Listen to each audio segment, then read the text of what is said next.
Hi, I'm Neil. And I'm John. And you're listening to World of Telly, the podcast where John and I watch every single TV programme ever made in no particular order. And what are we watching this week, John?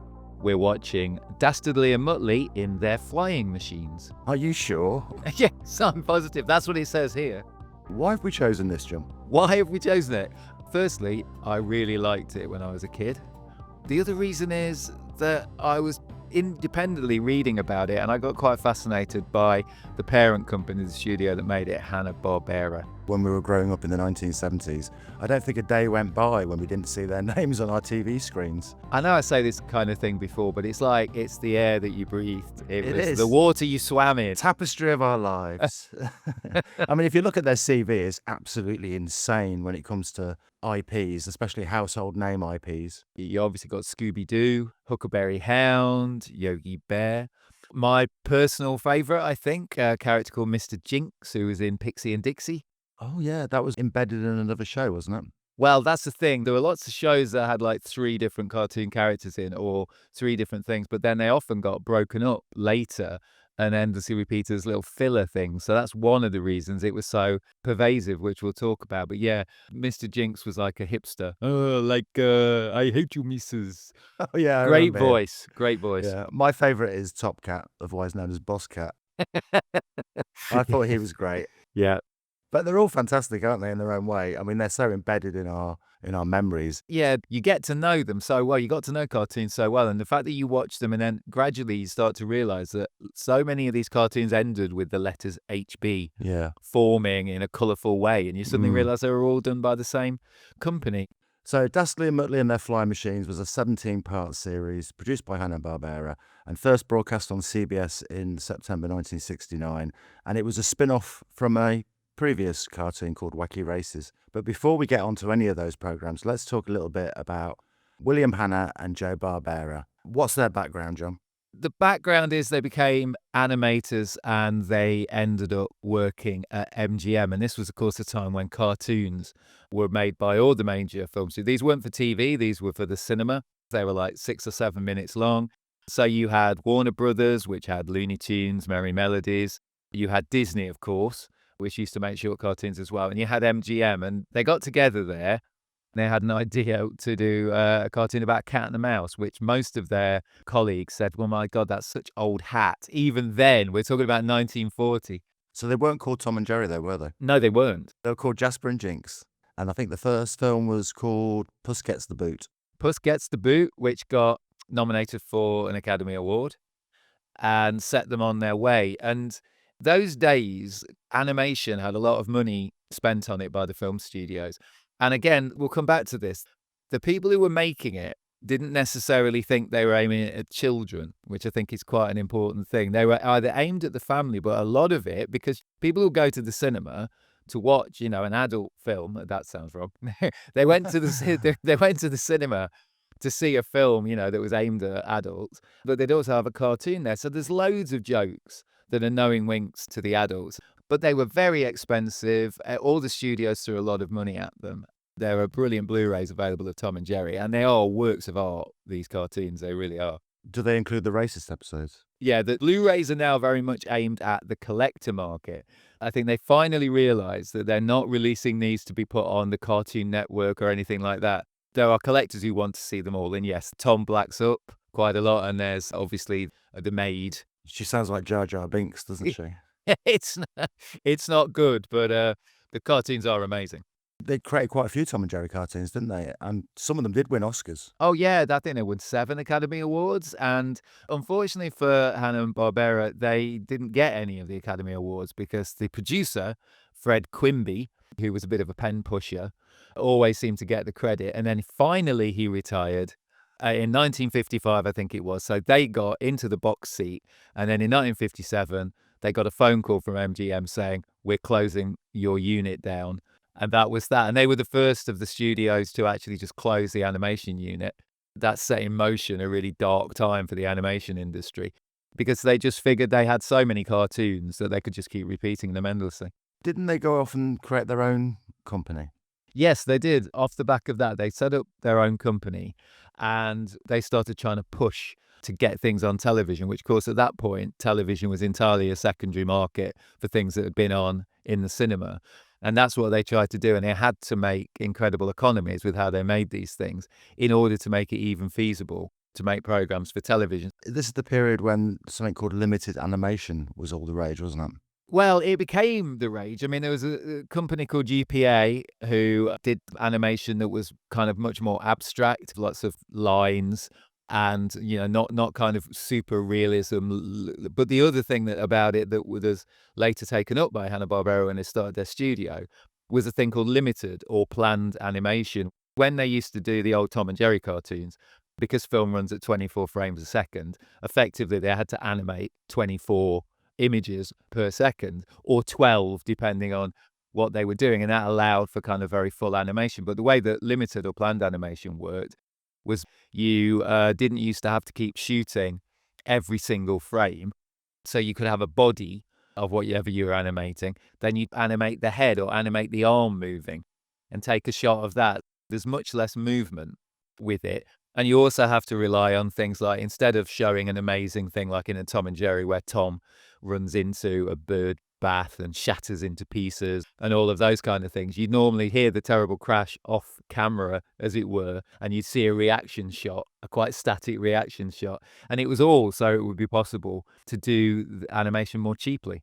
Their first cartoon on TV was Rough and Ready. Yeah, that's right. That was about a dog and a cat. Unsurprisingly, the dog was called Ruff. And they had little 5-minute adventures, I'm guessing. That's right. And you already had the voice artists coming in. You had Dawes Butler and you had Don Messick, and we'll come back to them as well. And their first big hit was the Huckleberry Hound show. Yeah, Huckleberry Hound was kind of huge. And the reason that they managed to get that made and financed basically was they went into a deal with Kellogg's cornflakes and breakfast cereals. And that's another thing that's interesting, that all of these animated cartoons that they did initially were all very heavily reliant on sponsors. So the Huckleberry Hound show was really like the variety show format hosted by Huckleberry Hound, where he'd come on, say hello to the audience, and then he'd introduce a cartoon, one featuring him, one featuring the soon-to-be mega-famous Yogi Bear, and the ones I mentioned before, Pixie and Dixie with Mr. Jinx would be the other one. And this gradually became a really hit, not just with children, but with their parents as well. What time did this go out? Was it early evening? Yeah, it was an early evening time or kind of late afternoon, early evening. But the stories of the husbands rushing back from work to watch it, this goes back to that idea that it wasn't necessarily aimed at children. They were from a background, the animators and the writers, where they'd been writing for a wider audience. And that worked particularly well with Huckleberry Hound. I mean, Huckleberry Hound appears in Breakfast at Tiffany's because Audrey Hepburn wears a Huckleberry Hound mask in it. So the cultural penetration was massive, and Yogi Bear, of course, kind of took off in a big way and soon got his own show. Welcome to the Huckleberry Hound Punch and Judy show. First, Yogi Bear. Hey, I'm a punchy Judy Bear. More punchy than Judy, I would say. Next, Pixie and Dixie. They're sugar and spice. Hi, y'all. And everything mice. Here comes Jinx. What this show needs is a sock finish. That really made it kind of viable. Hanna-Barbera's studio really kind of took off with that. But again, bearing in mind, there were quite long runs with these series, and these were 25-minute, half-an-hour shows. So they had to animate a huge amount. Now, that limited animation has come in for criticism over the years. But the thing to remember is loads of animators were laid off by Disney, Warner Brothers and other studios, and some really talented animators. They only really got work, and bearing in mind some of the really old school animators like Tex Avery, they didn't forget who they worked with in the past, and they used to give jobs to lots and lots of people because they needed them, because they were churning out an unbelievable amount of output. After Huckleberry Hound, they had another hit with the Quick Draw McGraw show. Yeah. And then after that, an even bigger hit, which of course was the Flintstones. Now, the Flintstones was originally pitched as an adult show, wasn't it? It was aimed to be an adult show. It was very obviously a basic kind of rip-off, really, of The Honeymooners, which was a hugely popular sitcom. And the star of The Honeymooners, Jackie Gleason, wasn't very happy about this, was he? No, Jackie Gleason wasn't happy. They went through a bit of a charmed life, I think. Hanna-Barbera by not getting sued by someone. Because the other thing to remember is Yogi Bear. There was a famous catcher in the New York Yankees called Yogi Berra, who was quite famous for coming out with comic phrases like malapropisms and things like that. And he thought about suing because of the fact that it was just obviously meant to be, you know, it was obviously a riff on his name. They should be flattered by it. Yeah, well, I mean, no one actually sued them in the end. So the Flintstones, again, that was a peak time mainstream program. That was a real game changer. It's been said, it's not an original observation, but if it hadn't have been for the Flintstones, that paved the way for things like The Simpsons. It paved the way for many other things. The idea that grown-ups on their own would sit and watch it like they'd watch any other sitcom. And, you know, that's sort of kind of cemented by the fact that it was sponsored, the first couple of series, by Winston cigarettes. There's proper adverts where they're just kind of Barney and Fred just sparking up. Yeah, Barney, Winston tastes good like a cigarette should. The Flintstones has been brought to you by Winston, America's best-selling, best-tasting filter cigarette. Winston tastes good like a cigarette should. Because initially they deliberately avoided Fred and Wilma and Barney and Betty having kids because they wanted to avoid it being a kids thing. That's how absolutely they were aiming at a very different market. Eventually they sort of caved to that. They realized they could do more. So you got Bam Bam and you got Pebbles, and then it just became to me a quite different show. You're more the purist. Yeah, he lost its original purity. Yeah, they sold out. We could do a whole episode on the Flintstones, but we are going to move on. Now, next up, talking of massive rip-offs, was Top Cat, which Yep. ripped off Bilko. Yeah, absolutely. When I was a kid, when we watched Top Cat or Boss Cat, we used to love Bilko. Bilko was the thing. But when I think I first saw Top Cat, I don't think I'd seen Bilko. So my dad was really into Top Cat because he really liked Bilko. So again, and you've even got Benny the Ball, one of Top Cat's friends, is played by the guy who played Doberman in Bilko. So it couldn't have been more obvious. But that was another one that was meant to be, well, it was a peak time, same as the Flintstones, aimed at that market, but it didn't go very well. And it seems really weird now to think of Top Cat as being a failure, but it was a failure. And it hit them hard because of the fact that it did brilliantly in syndication later when it was on like Saturday mornings and things like that. But when you watch it, it's clearly not a kiddie program, even though it's got cats dressed up wearing monocles and doing all of the kind of things. But I think they toned it down slightly after the start because they realized maybe they weren't quite sure where to pitch it. But some of the original things were meant to be used a bit of a Casanova, and I think they shied away from that in the end. We've got to talk about the theme music as well, because William Hanna came from a musical background. I think he played the saxophone, didn't he? Yeah. And he co-wrote many of these songs, including the theme tune to Top Cat, which is just incredible. Even if no one for years could work out exactly what the lyrics were. What was it? Providing it's whipping the tea. No one could get that. Let's play a bit now, see if people can work it out. Top Cat, the most effectual Top Cat, whose intellectual close friends get to call him TC, providing it's with dignity. Top Cat, the indisputable leader of the gang. He's the boss, he's a vet, he's a championship, he's the most tip-top Top Cat. So after the Flintstones, they did a similar program in the Jetsons, just this time instead of being in the Stone Age, it was in the far future. That wasn't a hit either, was it? No, it wasn't. I mean, it's now regarded as an amazing landmark cartoon. I think the Smithsonian called it the greatest exercise of futurology of the 20th century. And it is amazing because, again, we could do a whole program on the Jetsons and it did well in syndication, but it didn't do very well. And so it started to drive Hanna-Barbera away from doing peak time sitcom type cartoons into something else. And that was when it started to go into a little bit of a different phase.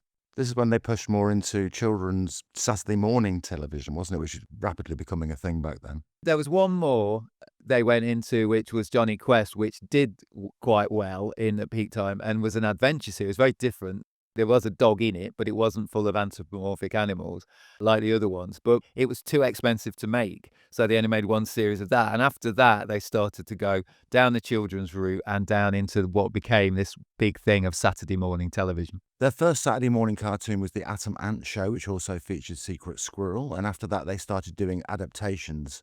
So, for example, The Laurel and Hardy Show and The Fantastic Four. Part of the reason they moved away from those things, even though they were chasing at the time every trend, and the superhero thing was obviously quite big at the time. Weirdly, after the political assassinations in the late 60s, Martin Luther King and Robert Kennedy, there was a campaign to complain about the violence in those cartoons. So they moved to Wacky Races and eventually Dastardly and Muttley, though they in turn got criticised for being violent in their own right. And I don't think it's going to surprise anybody that Wacky Races was also a massive rip-off. Yes, it is. Now, it's interesting, this one. Wacky Races was, I think, based on 1965's film called The Great Race. And this is something that used to be on ITV in the 70s. It goes on forever. It's got an intermission. Let's put it like that. You've got characters in it played by Jack Lemmon and Peter Falk. They're villains. They're trying to sabotage Tony Curtis throughout. Jack Lemmon's character dresses quite like Dick Dastardly. They have a similar vehicle. I think that they're based on that. So the concept for Wacky Races is a group of disparate characters all racing and competing against each other in a variety of different vehicles. And Dastardly and Muttley are the villains of the piece. Yeah, Dastardly and Muttley are the resident villains who never win.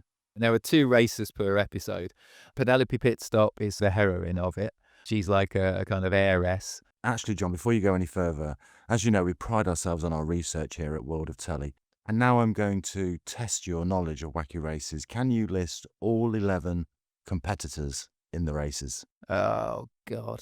I can't do that. You can, come on. Well, there's the Anthill Mob, obviously. Yeah, we got Anthill Mob, Penelope Pitstop, Dastardly and Muttley. Who else you got? You've got the 2 guys that look like Captain Caveman, The Slag Brothers. the Slag Brothers. That's right. You've got the really spooky, scary ones who are like the Addams Family kind of The thing. Gruesome Twosome. Gruesome twosome. Then you've got a square-jawed hero type, Peter Perfect. Peter Perfect. Oh, you've got the great, what's he called? There's a brilliant one with a brilliantly funny name. Oh, Pat Pending. Pat Pending. Who's a crazy inventor. I think that's the great name. That makes me laugh every time. There's Red Baron type, Red Max, and the soldiers in a tank. The Army Surplus Special with Sergeant Blast and Private Meekley. There's also another one you've missed. 2 more you've missed. Oh, there's the Hillbilly. Yes, that's Lazy Luke and Blubber Bear and the Arkansas Chuggabug. And you've also got Rufus Roughcut and Sawtooth driving the Buzzwagon. Oh, Sawtooth. Yes. It's all coming back to me now. The cars are approaching the starting line. First is the Turbo Terrific, driven by Peter Perfect. Next, Rufus Roughcut and Sawtooth in the Buzzwagon. Maneuvering for position is the Army Surplus Special. Right behind is the Ant Hill Mob in their Bulletproof Bomb. And there's ingenious inventor, Pat Pending in his converter car. Oh, and here's the lovely Penelope Pitstop, the glamour gal of the gas pedal. Next, we have the Bouldermobile with the Slag Brothers, Rock and Gravel. Lurching along is the Creepy Coupe with the Gruesome Twosome, and right on their tail is the Red Max. And there's the Arkansas Chuggabug with Luke and Blubber Bear. Sneaking along last is that mean machine with those double-dealing do-batters, Dick Dastardly and his sidekick, Muttley.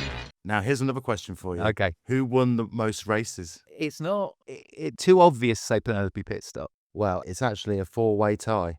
There are 4 racers that won 4 races each. Okay. And that's the Anthill Mob, Penelope Pitstop, the Slag Brothers, and the Chuggabug. They all won 4 each. But which racer had the most consistent results? So if you were scoring the races like the Grand Prix, who would come out on top? Penelope Pitstop. It's the Slag Brothers. Really? They came second 8 times. I do like the look of the Slag Brothers. I like the Captain Caveman look with the nose sticking out. The only racer that didn't win any races or come first, second, or third was, of course, Dick Dastardly. Yeah, he came very close on occasion. He did win one, but then he was disqualified because they worked out he was cheating. Amazing. The reason that Wacky Races was like it was for a couple of strange reasons. Firstly, there was a guy called Fred Silverman who started his career at CBS, and he was head of daytime programming. And the thing that's interesting is that people at Hanna-Barbera actually quite like Fred Silverman. They often talk about network interference, but he really liked the cartoons.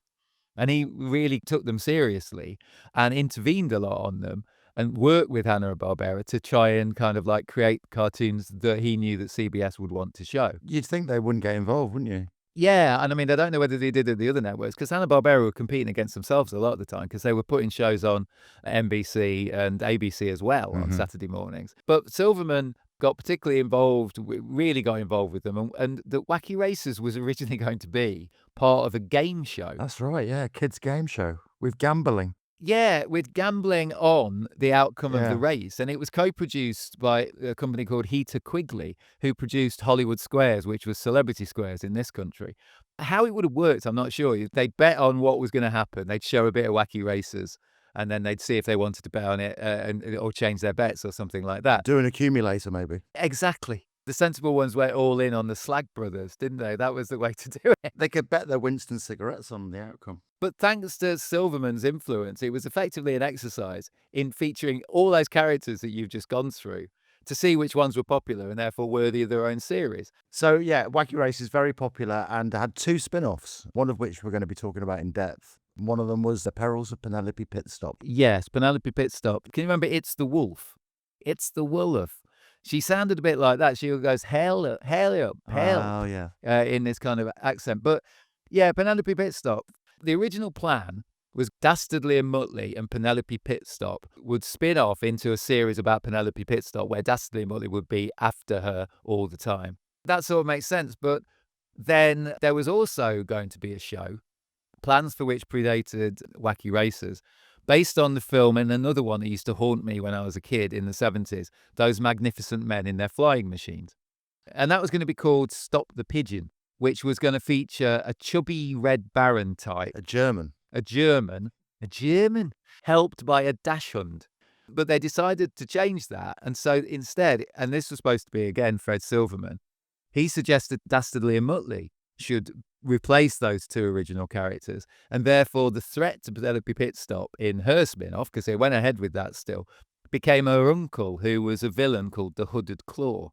Now, it's a horrible series, Penelope Pitstop, because it's constantly about someone she trusts, her guardian, and he's really just trying to kill her all the time in the most elaborate fashion. And instead of Dastardly and Muttley from Wacky Races, they put the Anthill Mob, who's suddenly entranced by Penelope Pitstop. And instead of being these weird little gangsters, they protect her from the Hooded Claw. Hang on, isn't that Frankie Goes to Hollywood's The Power of Love? Yeah, the power of love. It is. I presume that's where it came from. I'll protect you from the Hooded Claw. So you're saying The Power of Love is actually about the Anthill Mob? Yes, exactly. It's the Anthill Mob singing. Penelope Pitstop, heiress to a vast fortune, is in perpetual peril from her fortune-seeking guardian, Sylvester Sneakley, who, unknown to her, is really the Hooded Claw. But foiling this fiend's foul plots are Penelope's ever-present protectors, the Anthill Mob. I'll get you, Penelope Pitstop. So there's a lot of confusion around the fact that because Dastardly and Muttley in their flying machines features flying machines, and the Magnificent Men in their flying machines have got a villainous Terry Thomas and Eric Sykes, that they influenced Dastardly and Muttley. But since Dastardly and Muttley weren't created for that show, it's hard to see that that was the case. If you go to Wikipedia, it states with authority that Muttley is based on Eric Sykes. Well, I think Muttley, and we'll get onto this, I think Muttley is definitely based on the Peter Falk character. And this starts to get very intertwined as we go on through this. Shall we talk about Muttley's genesis? I think we probably should, shouldn't we? We need to go back in time, don't we, to 1965 and the Yogi Bear film. A full feature film, 94 minutes long, and it's called Hey, It's Yogi Bear. Yeah, and I think maybe you could speak a bit about this, Neil, because you've actually watched it all. I did. I was going to watch 5 minutes, but I found myself entranced by it. One of the reasons I was entranced by it is that it's so goddamn sexy. Are you in love with Cindy Bear? Cindy Bear is on heat. That's the plot of the whole thing. Cindy Bear wears a little skirt, but nothing else. So she's topless, but anyway, she's on heat and she desperately wants to have sex with Yogi Bear. This is a kid's film. Yogi's not interested. And I think the reason Yogi's not interested is because Boo Boo's not related to Yogi and they live in the same cave. And they hibernate together. That's right. So poor Cindy's onto a loser there. I couldn't believe how provocative it was. She's like the caramel bunny. She sings, you know, it's a musical as well. Yeah, she sings a song about wanting to shag Yogi. Absolutely. And Yogi's kind of indifferent or terrified. He's like a man in a high karate advert, faced with Valerie Leon. Oh, it's spring again. So I've been hearing. It's when boy meets girl. Something clicks, and they start sharing everything. Sharing everything? I didn't hear any click. It's a time when you whisper sweet nothings in my ear. That I can do. Ooh, Yogi. Nothing. Nothing. Nothing. And because you're such a sweet kid, here's another nothing for nothing. Oh, Yogi. Cindy is sent away because she's in heat, and she ends up in a circus, cutting a long story short. And this circus is run by a villainous kind of character, and he's got a dog called Mugger. And Mugger looks exactly like Muttley and sounds exactly like Muttley. The only difference is he bites a lot more people. He's more obviously the villain, because the thing that's great about Muttley in both Wacky Races and Dastardly and Muttley is he's sort of meant to be a villain, but he's sort of slightly yet to remove from what's going on. He's not committed to anything other than medals. But in the Yogi Bear film, he like guards Yogi in a cage, doesn't he? Yogi and Cindy in a cage. But the thing that's quite funny about it is when he bites people, he bites them, clamps his jaws on them, and then just starts laughing. Shut up when I'm talking. Oh, Mugger's a nice dog. Here, let go, Mugger. Let go. He obviously, struck a chord, because then he pops back up in Wacky Races with Dick Dastardly. And he sort of gets off on the failure, doesn't he? He does. When Dick Dastardly is being mutilated by something going wrong, he just sits there and laughs. He does, and sometimes looks at the camera. He breaks the fourth wall. He's a very charming character, actually, because he's sort of, nothing seems to faze him too much. In my Hanna-Barbera headcanon, Mugger is Muttley's dad. Because they have different coloured fur. They do. But they sound exactly the same, so they're definitely related. Yeah, they have to be. Dastardly and Muttley and Their Flying Machines first aired in the USA in 1969, and I think the UK first got it in 1971, but I'm guessing that we probably first saw it during the repeat run in 1976. It was shown in its original form, I think, in, the full episodes, 25-minute long episodes, when it was first shown on the BBC. It was alternating, actually, with Penelope Pitstop about a year after it was shown in America. And it was aired in different forms for a little bit, but then there was this incredible moment where in 1976 to 77, it was shown pretty much every week, probably like one of the segments from each one in a sort of filler thing. But I think that tied in with when it went into syndication in America. It's too much of a coincidence that when it, after its original network showed, it then got syndicated in the States. And I guess it got some special, similar thing in the UK. And the BBC just showed it all the time. So that's when it really kind of kicked in to being sort of something that penetrated my mind. I mean, for me, if you'd asked me what this programme was called, I wouldn't call it Dastardly and Muttley and Their Flying Machines. I thought it was called Stop the Pigeon, because the theme tune is just so much part of it. It's relentless, isn't it, the theme tune? But amazingly, a lot of people in the UK still refer to it when they remember it as Catch the Pigeon. Oh, really? Which seems extraordinary to me, since they say, Stop the pigeon, stop the pigeon, stop the pigeon, stop the pigeon, stop the pigeon, stop the pigeon, stop the pigeon. Ow! Damn him, jam him, tam him, grab him, stop the pigeon now! So the plot is very basic, but also not explained very well. And that is Dastardly and Muttley are part of what's called the Vulture Squad. And their entire job is to stop this pigeon, the Yankee Doodle pigeon, from passing on important messages. Now, I'm assuming this is wartime. yeah, it appears to be World War One. You sort of have to make an assumption that the Vulture Squad are German. You have to make an assumption that the Vulture Squad are the bad guys, because the Yankee Doodle pigeon is definitely American, and this was back when the Americans were the good guys. So we're actually rooting for Nazis, I think. I think we sort of are, aren't we? Because let's face it, Yankee Doodle Pigeon is basically insufferable and doesn't really have much of a character, where all the other ones do. So you are sort of rooting for them.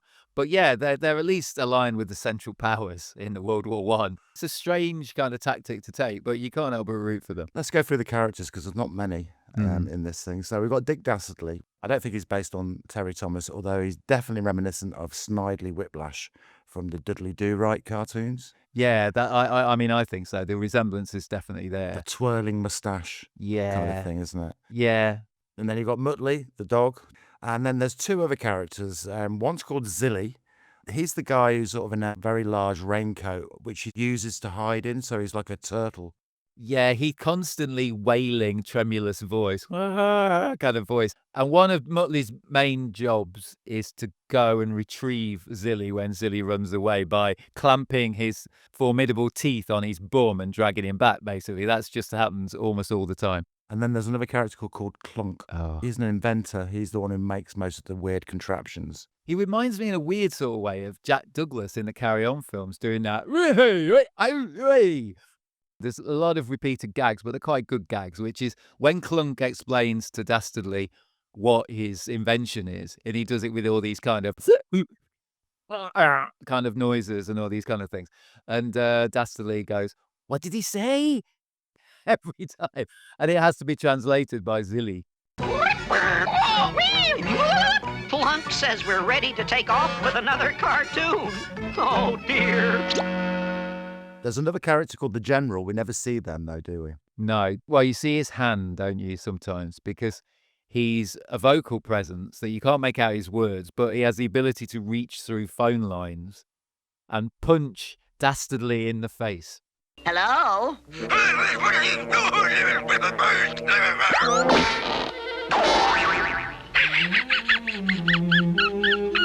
And rounding out the cast, you've got Yankee Doodle Pigeon, who reminds me of Roadrunner a bit. It's that same dynamic. Yeah, I mean, the whole plot of the show is very reminiscent of Roadrunner cartoons, which is not hugely surprising because one of the original Roadrunner writers is a guy called Michael Maltese. He wrote Dastardly and Muttley, or wrote a lot of Dastardly and Muttley, and indeed Wacky Races and Penelope Pitstop as well. It's a very gag-driven show. You've got two main adventures where they chase the pigeon. You've got a little bit called Wingdings. And they're essentially one-liners, aren't they? One-off gags. And then you've got my favourite bit of it, actually, Magnificent Muttley, which is Muttley with his Walter Mitty fantasy life of saving the damsel. The damsel often looks quite a lot like Muttley in a dress. And there's another great theme tune where Dastardly says, "You're not Gunga Din," and there's this great thing of him turning around dressed as Gunga Din, which cracks me up every single time. Wake up there, Muttley. You're dreaming again. You're not Robin Hood, and you're not Gunga Din. You're not a brave knight or a king that's been crowned. You're just plain old Muttley, the snickering hound. What's your favourite attempt to catch the pigeon? There's one with giant clapping hands, isn't there? That's a classic, and that was largely Jerry Eisenberg. He was a phenomenal animator, character designer. He used to design them all at an incredible rate, but he loved it. Any plane that was the least aerodynamic that he could come up with was particularly brilliant. It would be so much easier to do anything other than the thing that they try and do. It's so overly complicated. They have to get ludicrously large kind of like giant-sized anvils into the air and things like that. There must be another way. And then, of course, what happens, we've forgotten this, so between Wacky Races and this, Muttley has developed the power of flight. Yeah, with his tail. And he generally refuses to save Dick Dastardly unless Dastardly promises to give him a medal. He does actually speak English in this programme. You can hear certain words coming out of his mouth when he's like moaning to himself. Yeah, you can hear Sacken, Facken, Rick Dastardly, yeah. Occasionally, just Dick. Yeah. Makes me laugh. Now cut that out and save me. Oh, yeah. That's good. Now lower me gently, Muttley. Give me back that medal. Shut up, They don't mention Wacky Races, but there are Easter eggs, visual Easter eggs. The Mean Machine is in virtually every one of Muttley's daydreams. You can see it either as a photo on a wall or it's interesting. It's in the car park, isn't it? Yeah, Mm. yeah. This is the Dick Dastardly multiverse. We don't know whether this takes place before or after Wacky Races. And we don't care. No, I don't think we're going to do too much work on that. It's worth saying that some of the other key people behind the scenes on this was a guy called Alex Lovey, I'm not sure how to pronounce his name, who was effectively the showrunner on all three series. And brilliant animator, brilliant drawer. And there was Iwao Takamoto, who's a legendary figure who initially worked at Disney, but then went on to be a creative consultant, an animator and character designer throughout a huge amount of Hanna-Barbera, and famously drew Scooby-Doo. But there are many others, and fascinating character, credible team of animators that were there. And they were churning this stuff out. It was like a factory, wasn't it, really? At this point, they hadn't yet opened any overseas companies, studios, to help them. So when they used to work for MGM, Hanna-Barbera, they turned out 48 minutes a year, 8 Tom and Jerry cartoons. Whereas in 1969, they were producing 120 minutes per week, meaning more than twice as much in a week as they used to put out in a year. Wow. It's astonishing. And as I say, I've said this, but there were visual limitations. The animation wasn't as amazing as it was for Tom and Jerry. And Chuck Jones, who did Roadrunner and lots of other cartoons, a legendary figure, called it illustrated radio. It's an interesting point because what it meant is that the script and the gags and the character design and, of course, the music, which we've already touched on, had to do a lot of the heavy lifting because it wasn't as well animated in terms of, visually appealing. But it still, to me, at this point anyway, was a highly entertaining package and a really funny show. Should we talk about the 2 cast members who provide all the voices? Yeah, astonishing, isn't it? Paul Winchell, who was 2 characters. Everything else was done by someone else. So you've got Dick Dastardly and the General was Paul Winchell. He was Clyde in the Wacky Races. He was Fleagle on the Banana Splits and Tigger in the Winnie the Pooh cartoons. Amazing career. Quite a troubled man, but he was medically trained and patented an artificial heart that he invented. So he was Dastardly. And Don Messick, he plays everyone else in Dastardly and Muttley and their flying machines. But he's also Boo Boo. He was Bam Bam Rubble. He was famously Scooby-Doo. He was Spot the Cat from Hong Kong Phooey. And he was, of course, Muttley. Muttley, cut that out and get back to work. And if you start daydreaming again, it's the doghouse for you.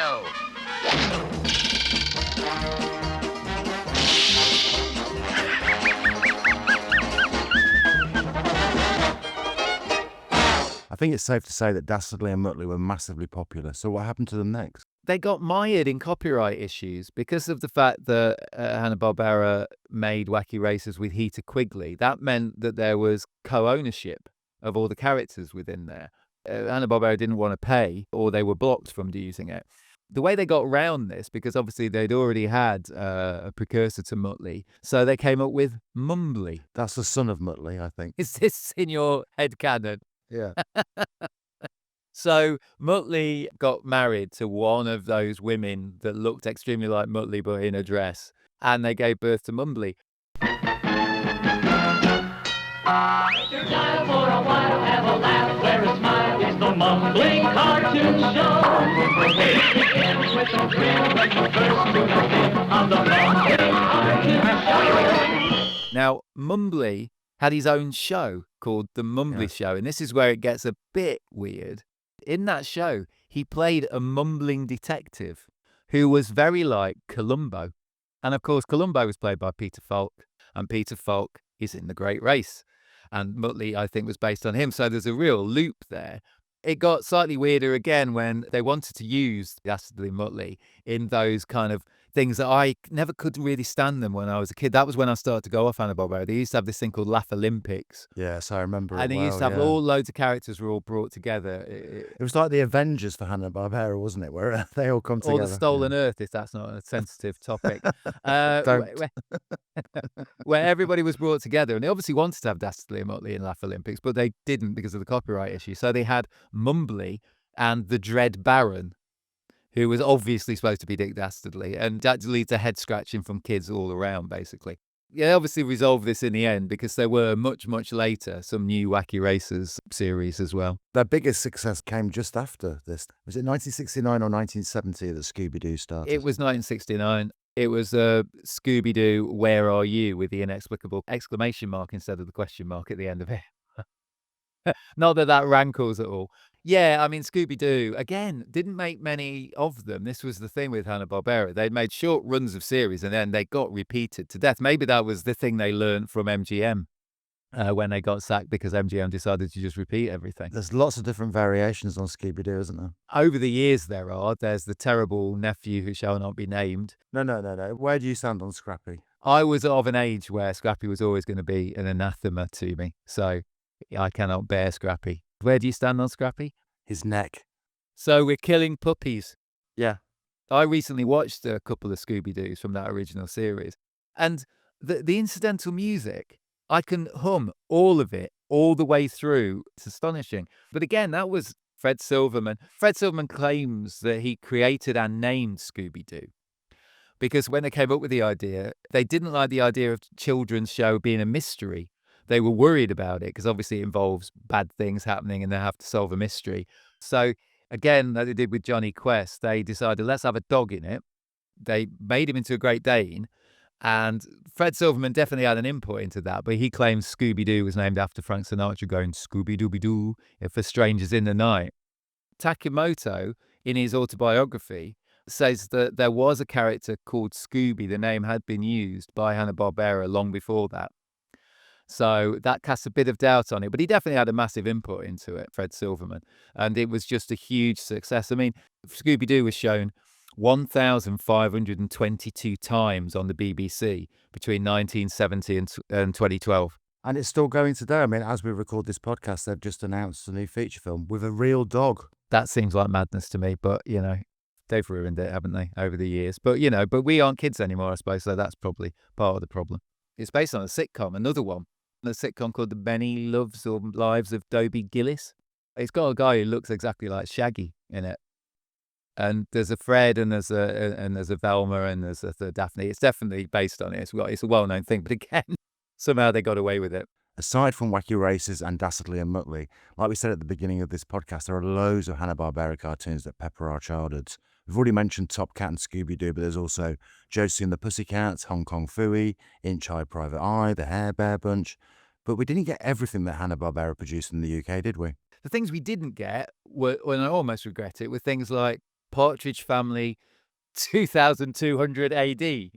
And as I remember reading about that recently when I nearly spat my tea out when it said the Partridge Family are just in the 23rd century and there is no explanation for why they are.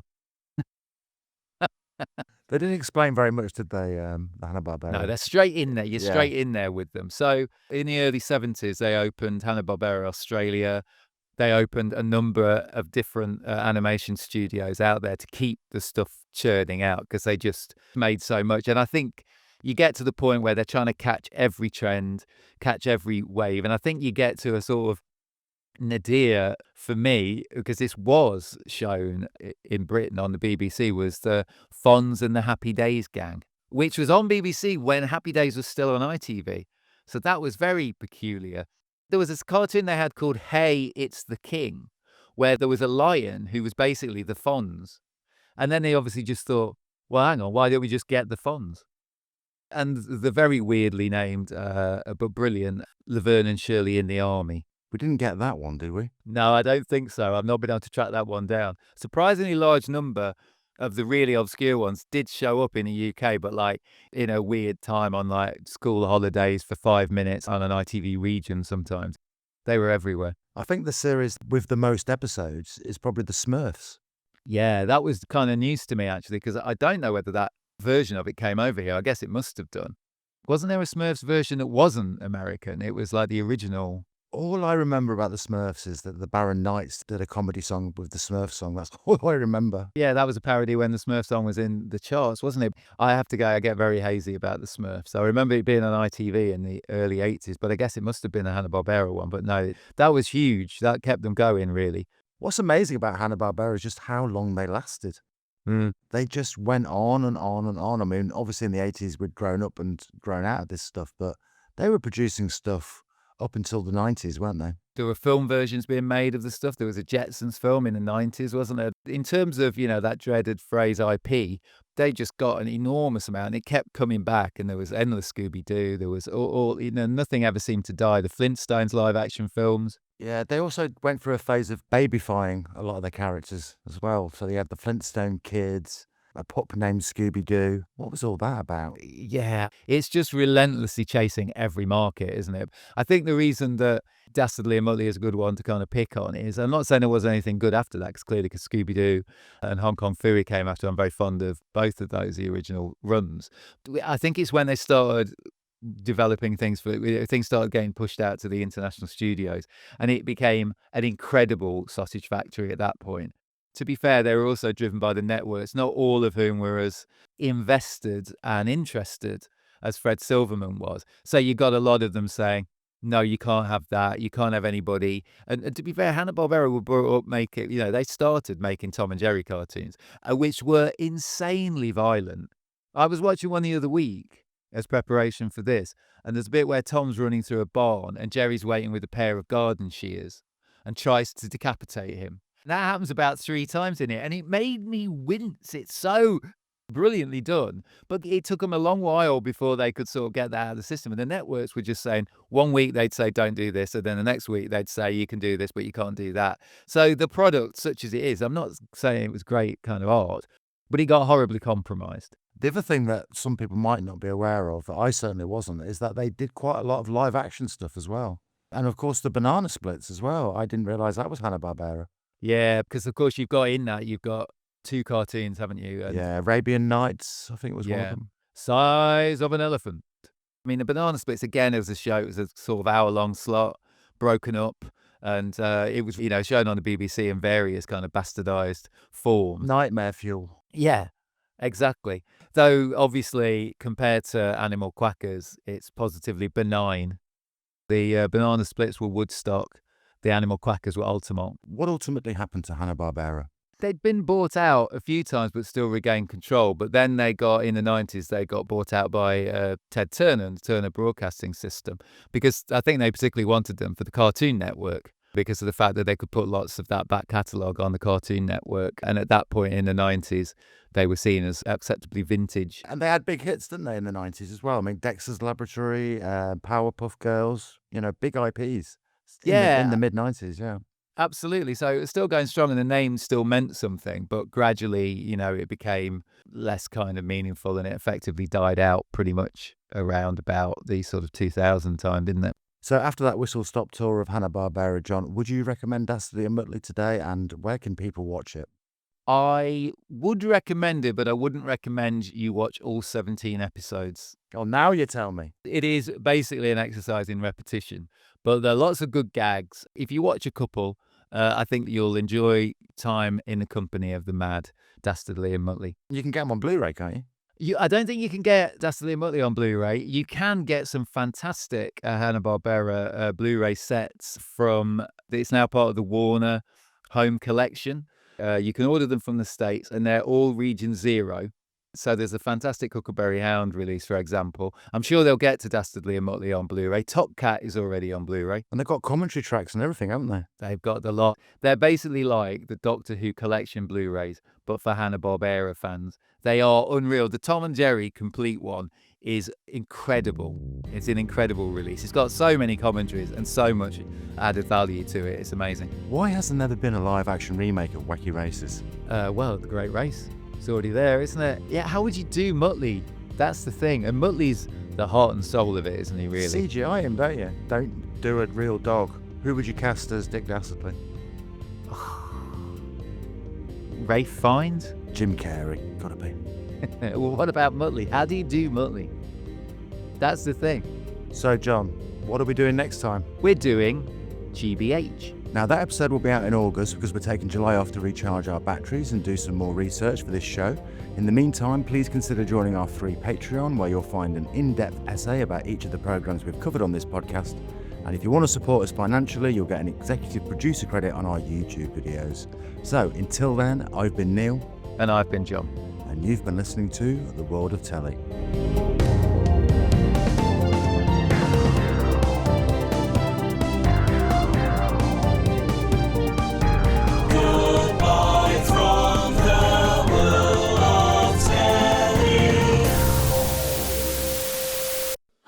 Protect you from the hooded claw.